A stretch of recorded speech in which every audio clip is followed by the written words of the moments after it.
Hay historias que el sistema quiso silenciar, bandas que encendieron el fuego, pero que fueron enterradas bajo el peso de la industria.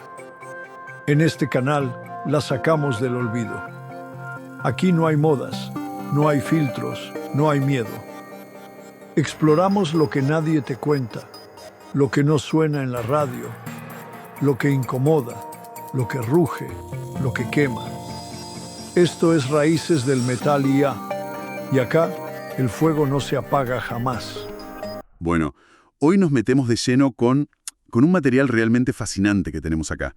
Son artículos, reseñas, notas sobre un nombre que, resuena con oscuridad. Jácula. Jácula. Una banda italiana, ¿no? Finales de los 60. Mucho misterio. Muchísimo. Y la idea es esa, tratar de sacar la esencia de la leyenda a partir de todo esto que leímos. Sí, y es una tarea interesante, la verdad, porque lo que encontramos dibuja algo complejo, ¿eh? No es solo la música, es casi, no sé, un fenómeno ocultista ahí metido en el vinilo. Totalmente. Hablan de rituales sonoros, de misas negras hechas rock progresivo. O sea, un desafío. Absoluto, para su época. Un desafío total, sí. Exacto. Mencionan eso de portal. No solo una banda, sino algo más profundo. Así que arranquemos por el principio. Mirán, finales de los 60.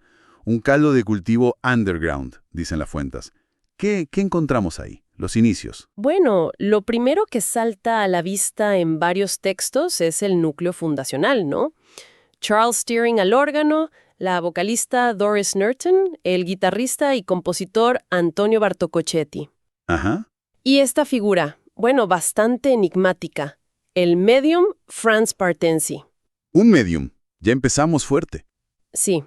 Aunque, ojo, algunas reseñas más críticas señalan, y con razón creo yo, que el verdadero motor creativo era la dupla Bartococchetti-Norton. Claro. Ellos son la constante, los que después siguen con Antonius Rex y otros proyectos. Tiene sentido. ¿Y el nombre? Jácula. Uno de los textos lo conecta con un cómic erótico de vampiros. Eso no es muy sutil, que digamos. Para nada sutil. Las fuentes coinciden en que fue totalmente deliberado, una declaración de intenciones desde el minuto cero. Proyectar oscuridad, ¿no? Algo profano. Exacto. No buscaban agradar, buscaban impactar, generar esa sensación de transgresión. Y parece que lo lograron rápido, porque otro punto recurrente es ese estatus casi inmediato de banda de culto maldita. Sí, eso se pegó enseguida. Ahora, hablando de la difusión inicial, parece que fue mínima, casi clandestina, dicen algunas crónicas de la época. ¿Qué tan real fue eso, más allá del mito que se armó después? Es difícil saberlo a ciencia cierta, ¿no? Separar el mito de la realidad es complicado acá. Pero los datos de lanzamiento, la falta de datos para el primer disco... Sugieren que sí, que la circulación fue muy, muy restringida al principio. ¿Comparables con alguien? Quizás en esa oscuridad inicial, solo con Devil Doll mucho después. Pero el enfoque era distinto. Jácula era menos teatral, más litúrgico, si querés. Esa palabra es clave. Litúrgico. Aparece mucho. El sonido. Describen una propuesta radicalmente oscura, mística, y mencionan letras en latín, coescritas con el medium Parsensi. ¿Qué tan central era lo esotérico? Fundamental, parece. No era solo una pose, ¿eh? Las fuentes analizan temas como ritus o in cauda semper stat venenum. El veneno siempre está al final. ¿Qué título? Tremendo. Y el consenso es que el órgano de iglesia no es un instrumento más. Es el protagonista absoluto. Crea esos pasajes lúgubres, solemnes. Exacto. Rotos por murmullos, efectos raros, perturbadores. La descripción que más se repite es atmósfera de misa negra. Literal. Entonces, esa idea de oración invertida que mencionan algunas reseñas tiene base sólida al escuchar los discos. Hablemos de esos discos, de esos evangelios apócrifos en vinilo. Totalmente. El primero, in cauda siempre stat veneno, es el gran misterio. Las fuentes debaten la fecha de grabación, 1969. Si eso es cierto, es radical para la época. Radicalísimo. Y la leyenda, bueno, amplificada por el sello que lo reeditó décadas más tarde, habla de solo 300 copias originales, ¿300? Nada. distribuidas en círculos ocultistas cerrados, amigos, comunidades. Y eso explicaría por qué casi nadie lo conoció hasta la reedición de Black Widow Records en 2001. Más de 30 años oculto. ¿Cómo describen ese sonido perdido? Lo definen como crudo, atemporal. El órgano es omnipresente, fantasmal.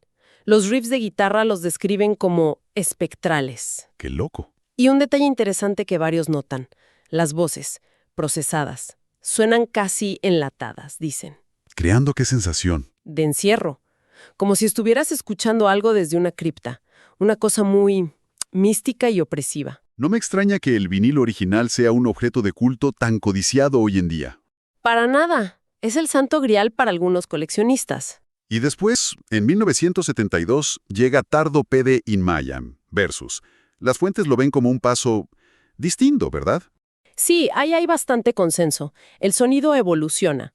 Mantiene lo que una nota llama la religión del órgano, o sea, sigue siendo central, pero Pero, se vuelve más progresivo, incluso psicodélico por momentos. Y la voz de Doris Norton gana mucho protagonismo. Más hipnótica, más presente. las fuentes mencionan también que se concibió en un lugar llamado Castillo Vitalini, otro toque de misterio. Sí, eso suma a la leyenda, claro. Aunque la grabación final fue en Milán, en estudios, pero la idea nació en ese castillo remoto. Sin embargo, parece que esta evolución no cayó muy bien en su momento. Varios textos hablan de fracaso comercial, de ser adelantados a su tiempo. Exacto. Es un tema recurrente en las fuentes. Lo consideraron demasiado extremo. Las letras, heréticas. Hay una anécdota muy citada, ¿no? Sobre la TV italiana. Sí. El veto del primer tema, por subversivo. Imagínate el escándalo en esa época. Tremendo. Y el fracaso fue real, ¿eh?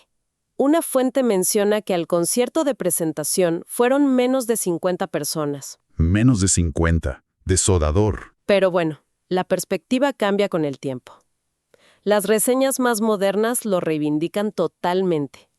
Lo ven como una obra clave, precursora del metal oscuro. Y la historia no acaba ahí, porque décadas después, en 2011, el nombre Jácula resurge con Prediam. ¿Cómo ven las fuentes este regreso? Principalmente lo interpretan como una confirmación de la obsesión personal de Antonio Bartocchetti con estos temas ocultos. El motor seguía ahí. Siempre. El álbum es conceptual, sobre posesión demoníaca.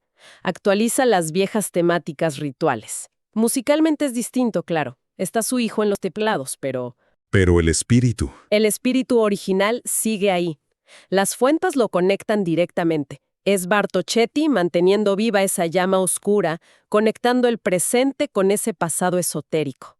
Viendo el panorama completo que dibujan las fuentes, ¿dónde ubican a Jácula en la historia del rock ocultista?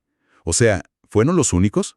No los únicos, pero sí pioneros clave, especialmente en Italia. A finales de los 60 tenías a Coven en Estados Unidos, a Black Widow en Reino Unido. Ajá. Y en Italia, Jácula era como la punta de lanza de esa vanguardia oscura, junto a otras bandas como la otra Black Widow, la italiana, o Aquelarre. Y su fórmula, esa mezcla de ritual pagano y rock progresivo. Es vista como fundacional para el rock esotérico. Abrieron caminos, sin duda. Su misticismo, esa solemnidad, inspiró a muchas generaciones oscuras después. Y esa influencia parece que va más allá del pro o del rock ocultista más obvio. Varias fuentes incluso mencionan a la revista Guitar World. Los ponen como proto-metal. Sí, ese es un punto fascinante, la verdad. La mención específica es sobre la canción Triumphatus Sad. La rankean como una de las más pesadas anteriores a Black Sabbath. ¡Wow! Eso es fuerte. Es crucial. Subraya su carácter extremo mucho antes de que el heavy metal como tal se consolidara. O sea, no tocaban heavy metal clásico, obviamente, pero esa densidad, esa atmósfera fúnebre, ritualística. Es como una semilla. Una semilla indirecta, sí, del doom metal, de otras ramas extremas. Las fuentes trazan un paralelismo interesante. Mientras Tony Iommi definía el doom en Inglaterra, Acá en Italia, Jácula y otros estaban creando algo diferente, más esotérico, A veces lo llaman metal gnóstico. Justo. Y esos ecos se sienten después. Las notas mencionan influencias, o al menos paralelismos, con bandas como Pentagram, Candlemass. Clásicos del Doom. Exacto. E incluso actos más modernos como The Devil's Blood. Todos parecen, de alguna forma, herederos de esa solemnidad oscura, de ese triste proceso litúrgico, como lo llama una fuente, que Hákula inició. Y claro, con una banda así, es inevitable que las fuentes dediquen espacio a los mitos. La palabra leyenda aparece una y otra vez. ¿Cuáles son esas historias que más se repiten? Son varias, sí, y alimentan perfectamente esa reputación de banda maldita. La primera, y quizás la más famosa, la grabación de Incauda siempre stat venenum. La del castillo. Esa misma. Supuestamente grabado en un viejo castillo inglés en 1969 durante una sesión de invocación oculta. Suena increíble. Hay algo de verdad. Las fuentes más serias son escépticas. Lo atribuyen más al marketing del sello que lo reeditó, que a hechos comprobables. Pero la historia es potente. Y luego está la historia del organista Charles Stilling. ¿Qué se cuenta de él? Bueno, ahí ya entramos en el folclore gótico total. Circula la fábula, recogida en textos más antiguos, sobre un pacto con el diablo. ¿Un pacto? Sí, un pacto, que incluía casarse con una virgen como parte del trato y robar un órgano de iglesia después de consagrarlo al mal. ¡Qué barbaridad! Puro cuento de terror. Totalmente. Pero ayuda a construir el personaje y la leyenda de la banda. Y el tercer gran mito que ya mencionamos un poco. La distribución del primer vinilo. Exacto.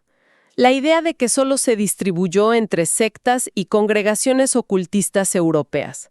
Eso explica o justificaría su extrema rareza y ese estatus mítico. ¿Y qué función cumplen todos estos mitos, según las fuentes? Más allá de si son verdad o no. Bueno, más allá de la veracidad, que es muy dudosa en la mayoría de los casos, las fuentes coinciden en que fueron cruciales para forjar la leyenda. Reforzaron esa percepción de que no eran músicos comunes, no. Justo, sino como entidades operando fuera de las modas, bajo influencias arcaicas, casi sobrenaturales. Hoy son anécdotas curiosas, pero encapsulan perfectamente cómo se percibió a Hákula en su momento y cómo se sigue percibiendo en parte. Detrás de toda esta nebulosa de música extrema, ocultismo y mitos, las fuentes sí apuntan a una figura central, muy concreta, Antonio Bartocchetti. ¿Cuál es el consenso sobre su rol? Es unánime. Él es el arquitecto, el cerebro detrás de todo. Guitarrista, compositor principal, voz, bajo, el motor creativo indiscutible. Y junto a Doris Norton, su pareja en esa época. La química entre ambos es algo que resaltan mucho como fundamental para Hákula. Y la figura de Bartocchetti trasciende el nombre Hákula, ¿verdad? Las fuentes lo conectan directo con Antonius Rex. Correcto. Antonius Rex es visto básicamente como la continuación natural de Hákula. Mantiene el mismo espíritu ocultista, los órganos de iglesia, los coros esotéricos, las atmósferas densas. Cambió el nombre, pero no la esencia. Exacto. Bartocchetti simplemente rehizo el proyecto, pero la visión, la obsesión, persistió. Incluso en el regreso de Hákula en 2011, él es el catalizador. Él es el proyecto, en esencia. Siempre lo fue. Entonces, si tuviéramos que resumir lo que extrajimos de todo este material, ¿Hákula no fue solo una banda oscura más del montón? Las fuentes la presentan como algo más profundo, casi un culto musical con un sonido profético adelantado a su tiempo. Exacto. La palabra que usan algunas fuentes, y creo que es acertada, es autenticidad. Transmitieron un fervor casi religioso, pero invertido, oscuro, y dejaron una marca profunda, una cicatriz en el underground italiano y mundial. Precisamente por esa mezcla única de música compleja, experimental para la época y un ocultismo visceral, ¿no? No solo estético. Totalmente. No era un juego para ellos, o al menos esa es la impresión que dan las fuentes y la música. Era algo serio. Un eco que, según parece desprenderse de todo lo que leímos, sigue resonando fuerte en ciertos círculos del metal más extremo hoy en día. Cerramos esta exploración, este viaje, a través de las fuentes sobre Hácula, sintiendo un poco el peso de esa oscuridad que proyectaron. Sí, es inevitable. Pero queda una pregunta flotando, ¿no? Una que las propias fuentes parecen insinuar entre líneas, sin responderla del todo. A ver. Más allá de la música deliberadamente sacrílega, más allá de los mitos cuidadosamente cultivados, ¿qué verdad profunda o qué experiencia límite intentaba realmente canalizar Bartocchetti a través de Hácula? ¿Qué buscaba? ¿Y por qué esa búsqueda sigue conectando tan fuerte hoy? Exacto, porque esa vibración particular sigue resonando en las corrientes más subterráneas, más oscuras del metal extremo actual. ¿Qué fibra toca? Una pregunta potente para reflexionar sin duda. Con eso entonces concluimos este análisis del material sobre Hácula. Una inmersión intensa. Definitivamente, vale la pena. Bueno, quizás encender una vela en señal de respeto, como sugería una de las notas. No es mala idea. Con este saludo final cerramos la ceremonia.